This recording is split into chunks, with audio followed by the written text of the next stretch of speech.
Ma mission TV, le miroir du monde. Lelo tokenda kokotisa lettre et par l'honorable Madame Janine Mabunda bobetele na maboko a passant. Toyebisi epaye bake bakulu na bakoya te. Voyez bake tokende kuna kosala mabe te po aza traumatisé na makambo elekaka ya dépito afingaka Fati. Yango nde toyebisi, nous connaissons bien la politique. Le Congo ou la mort, que cette mort arrive. La mort que les gens de Kingakati en complicité avec leurs envoyés spéciaux de l'IDPS. Je serai couronné, je serai couronné après ce combat. Je serai couronné, je serai couronné après ce combat. Il est passé vivant. Donc quand il s'est lié lettre, il y a quoi informé que Togoya a voulu que Banyamuleng et Bakoya, Congolais Bakoya, Bobatika Memo na Bango, fait Tolobi que Togotangango Libanda ya o babengi périmètre inviolable. Scolarité à Bana, enseignement au Félix, Bobete la Fatima Bo. Max Wana contre les antivaleurs.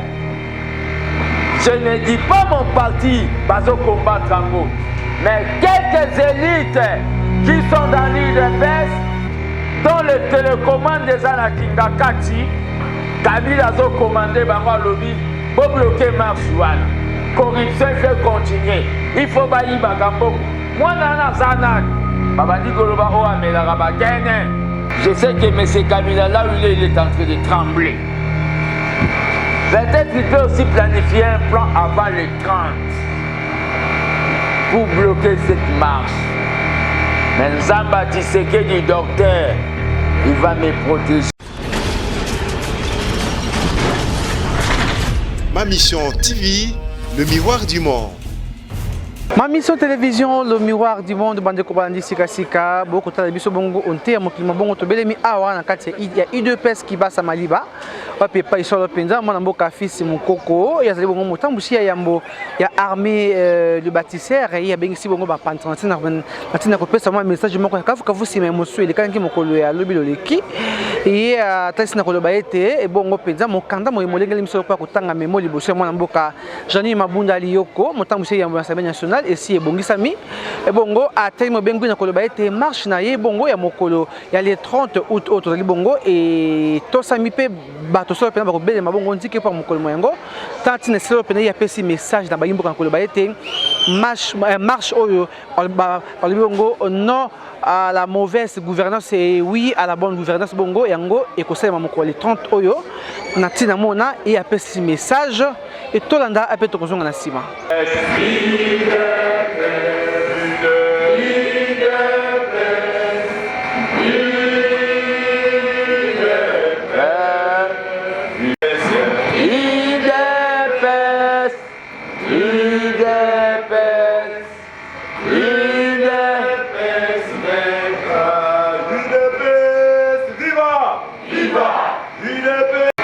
Est-ce que va combattre Bazar?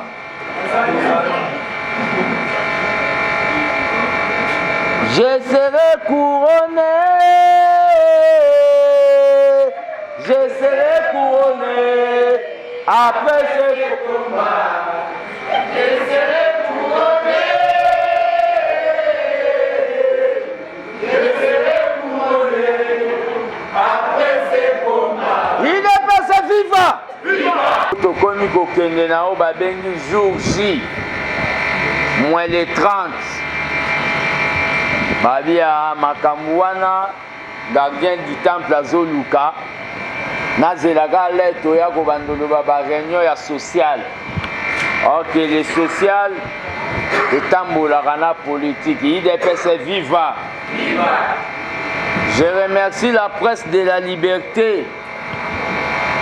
Oh, toujours bazoya pour soutenir au babengi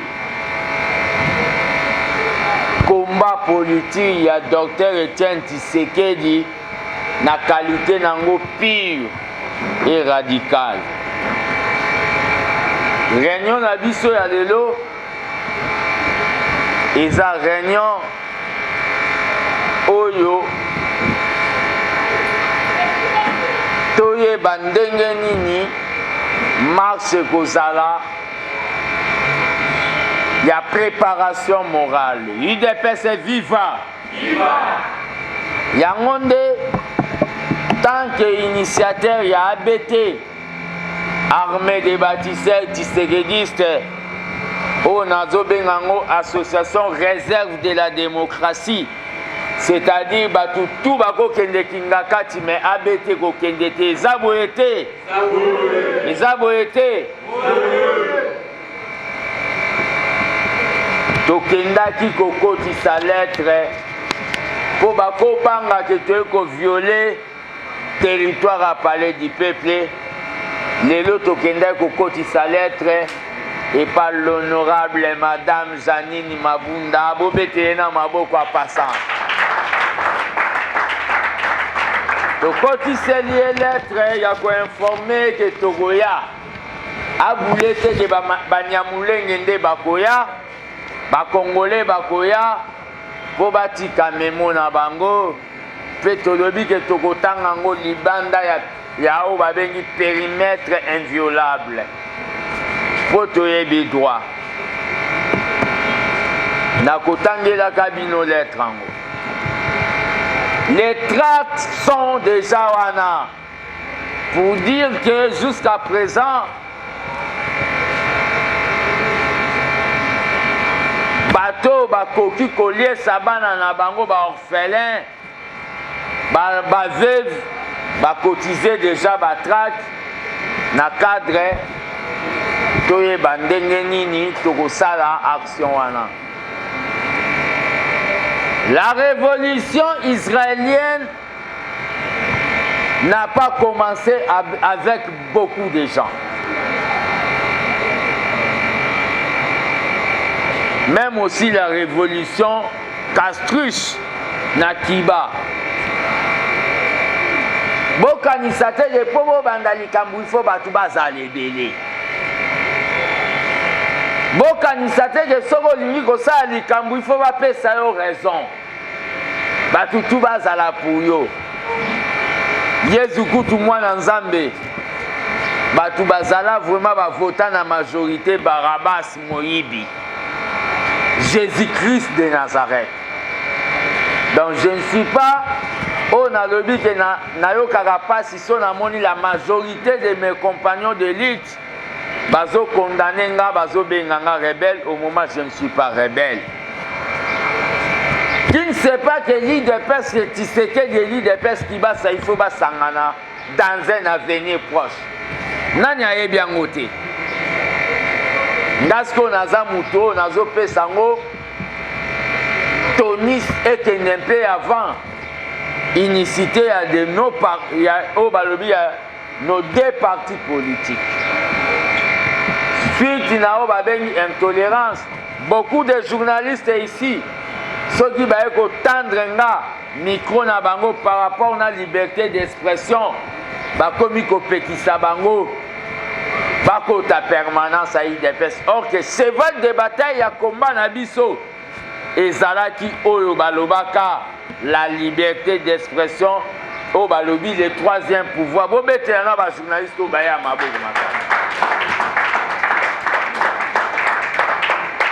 C'est contradictoire. L'IDPS au pouvoir, l'IDPS ne veut pas écouter d'autres sons de cloche. Je ne peux pas dire même l'IDPS, mais les cadres de l'IDPS ne veulent pas écouter Batumisu Subaloba. Kako bango balobi batu bazongisa amen le quoi tozana Vatican. Papa lobi alléluia, amen. Ça c'est pas les partis de Tshisekedi et de Kibasa Maliba. Le combat que je suis en train de mener maintenant, Batebele bazoye bisanga zala prudent. On va t'empoisonner. Yangonde, zala prudent, on va t'assassiner. Bakotindelo mwasi bakofilme yo mutakala. Soke simbite nasuka bakoboma yo vis-à-vis. Yangonde à partir à l'élo, slogan armé des bâtisseurs tisekedistes et commis ABT viva! Viva! ABT viva! Viva! ABT viva! Viva! Viva! Le Congo ou la mort! ABT viva! Viva! Viva le Congo ou la mort! ABT viva! Viva! ABT viva! Viva! ABT viva! Viva! Viva! Viva! Le Congo ou la mort! Le Congo ou la mort! Que cette mort arrive. La mort que les gens de Kingakati en complicité avec leurs envoyés spéciaux de l'IDPS. Au Bazo Lingaba Sala. Et ça sera tout simplement au Nalobi une sémence. Comme il y a eu des Lumumbistes, demain il y aura des les fils Moukoko partout. Si c'est ça, Bobeti Maboko Sibi. Donc, quand ici l'être pas Janine Mabunda, à l'honorable Janine, que j'aime beaucoup, l'honorable Janine Mabunda, je viens par la présente auprès de votre haute autorité vous informer de notre volonté à vous soumettre un mémorandum sur la bonne gouvernance qui sera lu d'abord tout en respectant le périmètre inviolable de notre hémicycle. En effet, conformément à l'article 26 de notre Constitution, je projette d'organiser avec d'autres Congolais épris de paix une marche citoyenne ce vendredi 30 août 2019 pour dire oui à la bonne gouvernance et non à la corruption. L'itinéraire de la dite marche se présente de la manière suivante. Lieu de rassemblement, 12e mairie limitée, à partir de 10h. Itinéraire, boulevard Lumumba, boulevard Sendwe, boulevard Triomphal. Et point de chute, palais du peuple. Vous trouverez en annexe l'accusé de réception de la lettre adressée au gouverneur de la ville-province de Kinshasa en date du 8/8/2018. Veuillez agréer, honorable Madame Maman Janine Mabunda, l'expression de mes salutations patriotiques. Bobeteli Maman Mabunda. Toyebisi epayeba ke bakulu na bakoya te. Payeba ke torokende kuna kosale mabe te po aza traumatisé na makambo elekaka ya depute afingaka Fati. Yango nde toyebisi, nous connaissons bien la politique. C'est pour cela tout membre de l'ABT doit s'impliquer. Tous les Congolais qui nous est au Babenga Biso de partout, il faut bunda. Ba Congolais wana pe il faut s'impliquer. Dans une étape à théorique.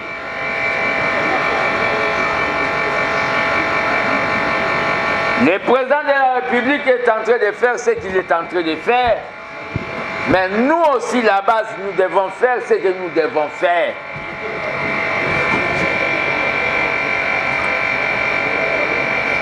Scolarité à Bana.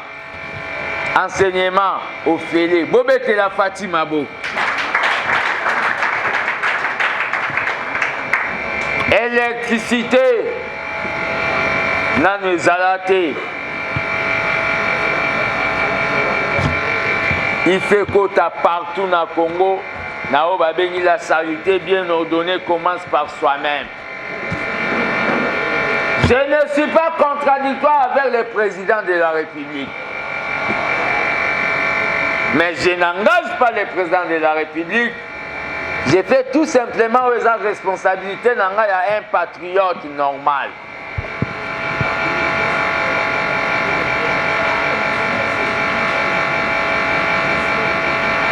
Pas contradictoire avec le président de la République.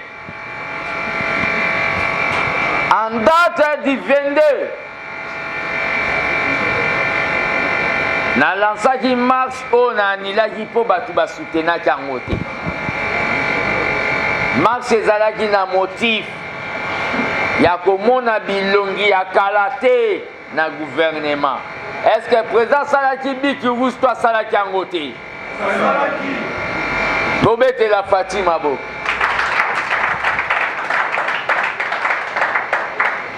Lelo na gouvernement na loba makambu tamwe mwamba mende bosa tamwe mwamba mende bosa ta babiloko wana lobaki dans ma manière mutu mususu akokanisa nazo loba te mais na opesa message pas basigira batu wana et le président tellement ayokaka base ayokaki base na bobetela su Fatima bo.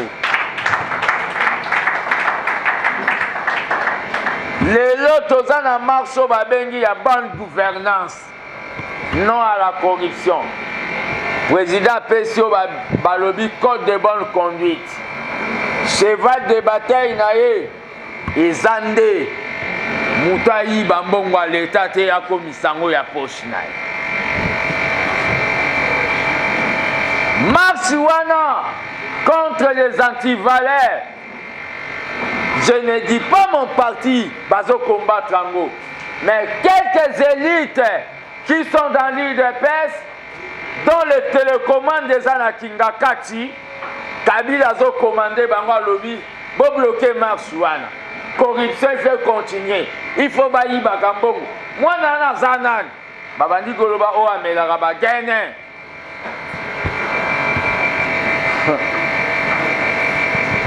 Les gens voient seulement ma faiblesse au Liban, à le bon côté qui est la patrie du Congo.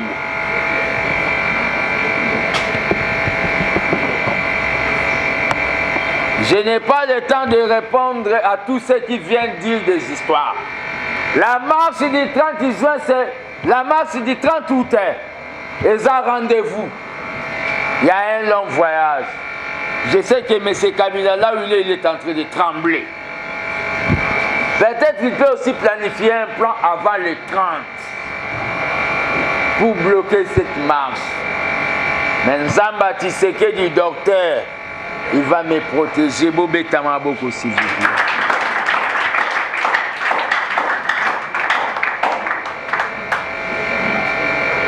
J'appelle l'armée des bâtisseurs tshisekidistes, réserve de la démocratie. Kabila peut tout épuiser, mais il ne va pas nous épuiser. Ce que nous avons obligé Limabo.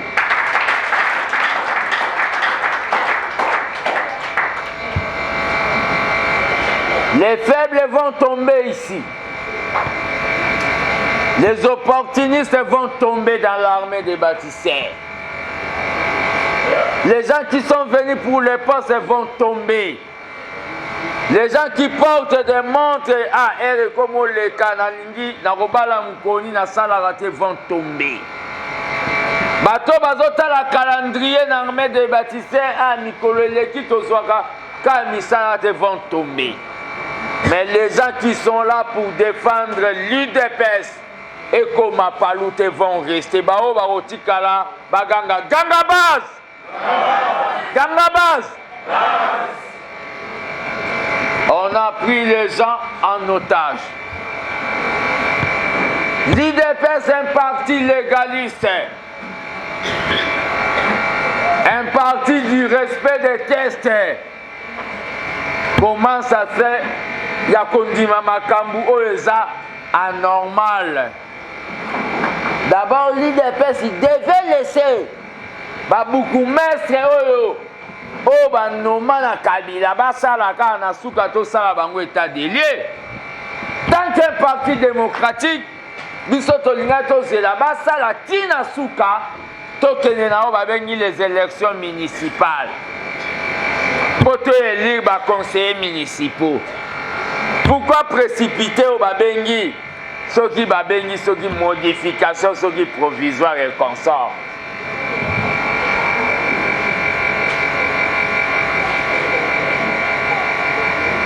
Ali de pes toyaka mutuna mboka na ye.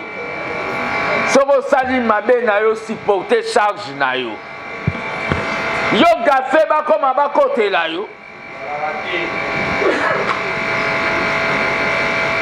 O comment le là, oh je suis au Koufi. Pour pas comment je suis un parti légaliste. J'ai déjà dit, moi j'ai eu à demander pardon pour Namela et Massanga. Yépe na auto asali. Yako violer ba statut. Yako soutenir tu ba violer statut. Asenga pardon ou bien démission.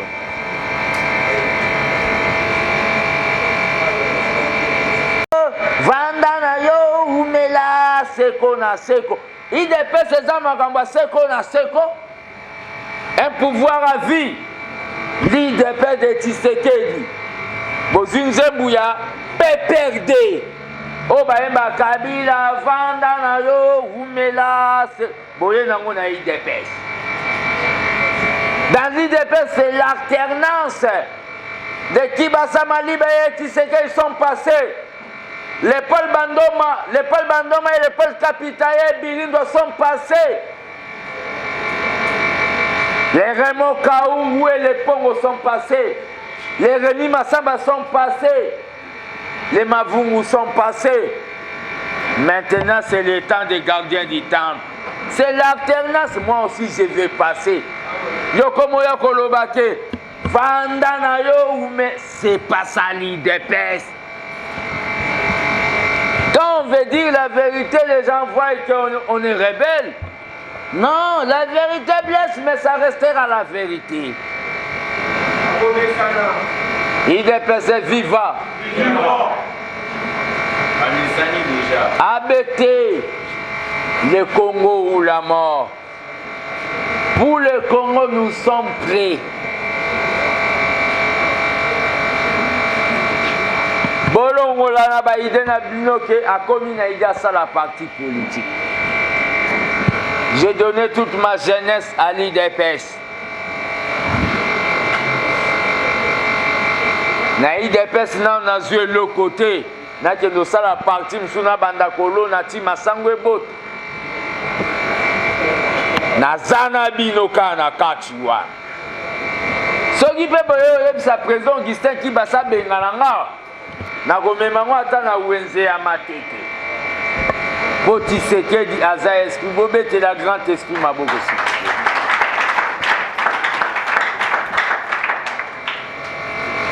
Tozana ba mama veuve. O ba komi koya kokota réunion ya ABT. Je lance l'appel à tous les martyrs de l'IDPS. Je lance l'appel à tous les orphelins de l'IDPS. Veuve. Bateau nyonso bazwa ba choc na IDPS. Boya to vanda poto e bandeni to défendre o eza combat na biso. Je lance appel na batu tout bazala ba membre d'honneur ya UDPS. O ba pesaka biso ba mbongo ba kweya Mobutu akweyisa bango Kabila pa kweyisa bango. L'armée des bâtisseurs eza dynamique o esami na 4 UDPS pour défendre bao bazanga bao bazanga munoko koloba. Bao bazanga ba parrain politique. Ngamoko leader armée des bâtisseurs natika kozana na parrain te Tshisekedi ndazwaka nga na parlement de amonanga place na otumba bapine place naobeta molotov. La réunion d'aujourd'hui, un à un viendra prendre 25 tracts. Pour qui c'est l'opinion nationale et internationale que vous avez déterminé à la marche wana. Même 10 personnes, même 20 personnes. Mais je ne crois pas. Tous les martyrs seront avec nous le jour où il y a marche à les 30. So que ça bobo beta mabobo aussi. Maboko wana eza ya bato baza sirte bakoya na marche. Bobeta maboko asoli.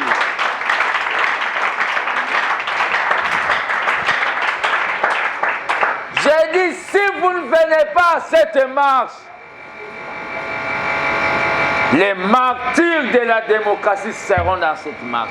Quand je parle maintenant, je sens l'aura de Tshisekedi. Naza fils mukoko komona topesa na mbote bizuti. Je sens la révolution.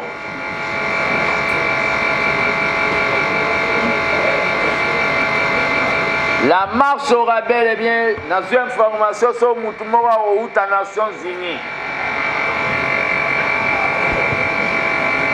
Nations Unies, c'est une mission diplomatique, mais le peuple va parler. Peuple à Koloba.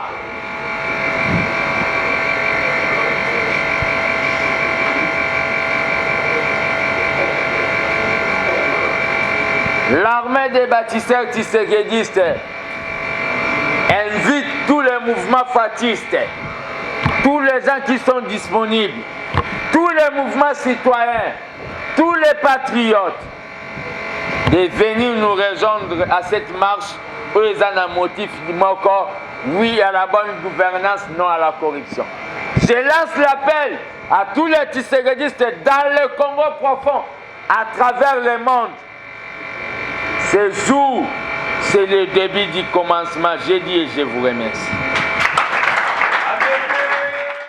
Boti bongo kolanda boni mwana mboka fils mukoko garde du temple bongo ya pesi maloba na banso na koloba ete solo penza longo nya mama motambusi ya suku na semaine so bongo jani mabunda lioko na koloba ete marche na bongo to sami tireli bese mokolo mona mokolo ya tuku misato ya sanda moto kamata mina yango ya kotambula se po ya bonsemo na matayi bongo bobi miambula matari ekolo kongo démocratique et kotambula bongo mwana mboka Sylvestre Ilunga Ilunkamba mbote la bandi banso ya Mamiso télévision na verre aujourd'hui la président Fachi na mboka France na Ousmane Gouzel na madame PDG Makambo Odette Wenga Makambo na balanzinyo sa Mamiso TV na vodia avec na sima caméra na direct avec na sima caméra na bibi kapinga kuti mkozali ko ya botika malamu. Ma mission TV, le miroir du monde.